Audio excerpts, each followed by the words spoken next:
إخوتي، الشعب السوداني لابد أن نتمسك بديننا في هذه الظروف الحرجة من تاريخ بلادنا.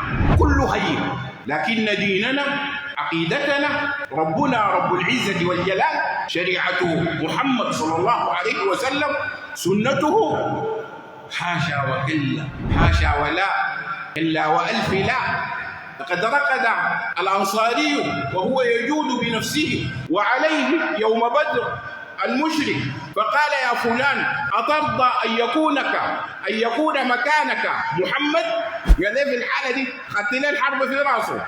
قال والله لا أرضى أن يمس رسول الله بأدنى شعر، ما أرضى أن يمس رسول الله بأدنى شيء وأنا أكون سلاما. ثم التفت إلى إخوته الأنصار فقال يا معشر الأخوة، يا معشر الأنصار، لا يخلص إلى رسول الله وإلى دين الله وفيكم عين تطرف. لا يخلص إلى رسول الله وفيكم عين تطرف. كلكم انبطحوا وموتوا ولست أبالي حين أقتل مسلما على أي جنب كان في الله مصرعي، وذلك في ذات الإله، وإن يشأ يبارك في أجزاء شلو ممزع.